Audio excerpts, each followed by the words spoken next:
Christmas is a season of giving. So, kasi minsan nandudunod tayo ng regaluhan, kainan, bagong damit. But in the essence of God gave us His Son. Yes. So that's the birth. What can we give in Christmas that will be meaningful? Okay. Para talagang, for a change, we really celebrate the season of its true meaning and it's a gift. Yeah. Magandang tanong, ano ating bibigay na gift? Kanino? Oo. Di ba? Oo, kanino, tama, kanino. Sino ba nagbe-birthday? Eh di si Si Cristo. Lord, oo. O ano bibigay mo kay Lord? Mas maganda yan. tama. Because He's the reason of the season, sabi Exactly. nila.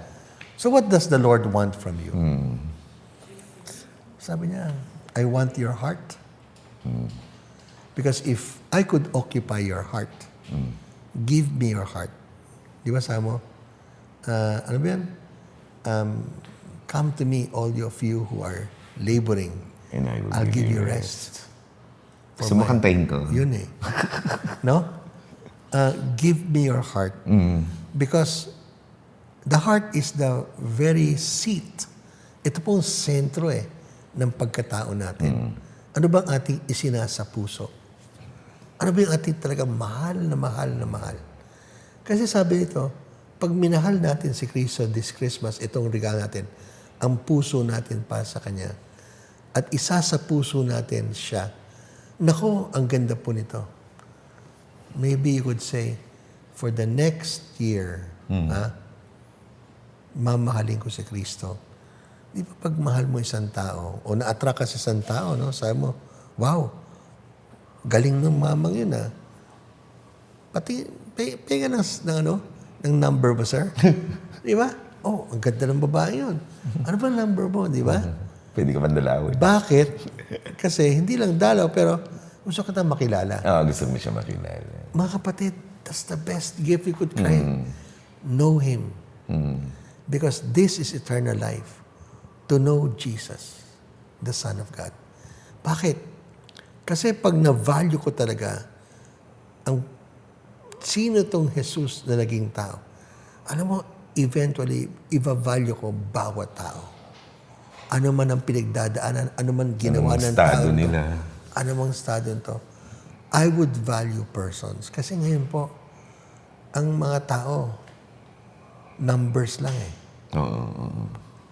Imagine, meron ako kilala na pamilya, 10 sila, father number 7 ako Hindi niya malaman ang sarili niya basta't kunyari, pang-7 akong pinanganak.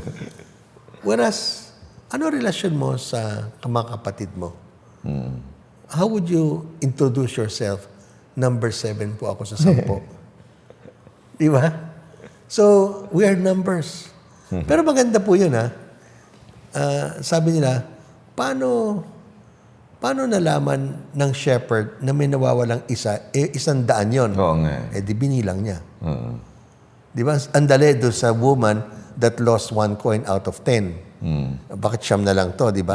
Pero nagbilang din siya. Ayun ang mahalaga dun Kung tunay na isa puso mo si Jesus, binibilang mo ang bawat tao, lalo na sa pamilya mo, at hahanapin mo kang mukha niya kung nalalayo man. Ang tawag doon, counted siya sa buhay mo. Now, ang next dyan is, kung talagang naisa puso mo si Yesu Cristo, ang tanong naman doon is, meron kang circle of concern, circle of friends, pero kabilang ka ba ng ibang tao na pinagdadaanan? Ang tawag doon, magiging circle of influence ka. Lalawak ang iyong mundo, not just where you're concerned, Your kasi immediate. bilang sila sa'yo. Pero, sabi nga ni Pope Francis, kabilang ka ba doon? Does the shepherd smell like the sheep? Naku, laking challenge yan sa buhay.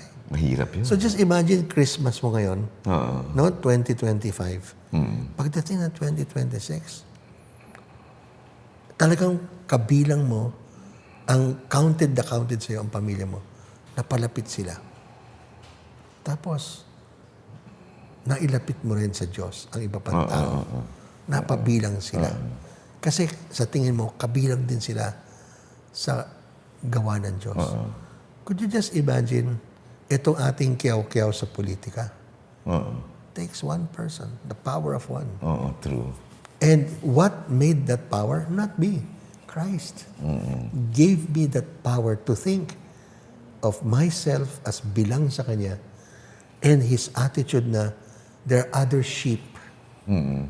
They are also my Father's concern. That's true. So, I think napakahalaga itong Paskong ito kung isipin mo na, Sa mga nagkakaganapan. tingnan mo, Happy New Year, di ba? Parang sa Pasko, maganda na siguro gawa ng New Year's resolution bago pa mag-November. Hindi ba pwedeng mangako tayo na ano i-gift ko kay Lord imbis na resolution? Yes. Kasi birthday niya eh. Birthday niya, at gusto mo sabihin, pagdating ng next birthday mo, Oo, dapat na regalo ko na to, di ba? And, ano ba?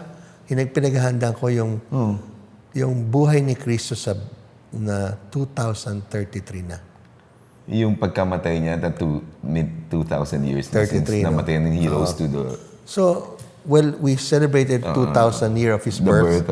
Now, I'm preparing for the 2,000th anniversary of His resurrection. Why cannot make my 8 years something I give to Jesus? 8 years pa ba? Ang galing mo naman sa So, 2025 wala na, siguro kulang na. 7 years na lang yan. Pero ang maganda dito, no? Ang tingin ko sa buhay ko, what gift would I give to Jesus when He is celebrating His 2,000th year of redemption? Anong gusto kong isama sa Kanyang redemption? Tanungin mo ko ano? Ano? Mahirap yan. Ano? Kalikasan. Oo nga. Alang-alang sa kabataan. Sa next Di generation. ba, it takes a while Pero kung maiisip ko lang na makakatulong ako sa isang batang 12 anyos ngayon, in the next 8 years, pagdating niya ng 20 anyos, siguro kaya na niyang labanan ano man ang sumisira sa kanyang kalikasan. But at the age of 12, wala pa di ako, ipaglalaban ko yung kanyang mundo. Mga kapatid, 72 po ako dito. 80 years old ako noon. Kung bibigyan ko ng Diyos. Itong 12 years old, 20 pa lang Ba't di ko ipaglaban yung kanyang next 60 years? Kung umabot ako ng 80? Di ba? Di meron siyang chance na ipaglaban niya ang 60 years after. Pero ngayon, 8 years na to, wala siyang kakayahan ipaglaban walang nakikinig sa bata Ang tingin lang sa bata, naglalaro lang. Pero, ikaw sa bata. Just imagine, yung nagbebenta ng sampagita sa gabi. Wala na yata nagbebenta ng dyaryo, no? Wala na masyado. Karamihan niya yata, punas na lang. Lumipis na nga yung dyaryo Oo nga. Siguro, Nag-iba na yung medium Tapos wala yata nakikita nagbebenta Pero ng may nagbebenta sigarilyo. pang sampagita. Oo, sa gabi. Oo. Pero sa umaga, ano kaya ginagawa ng mga bata? Taho. Nagbebenta ng taho. Candy. Di ba? Pero, ba't nasa lansangan? Dapat nag-aaral. Kasi nga, tapos, imagine yung kanyang sinisinghot na Na pollution around. di ba?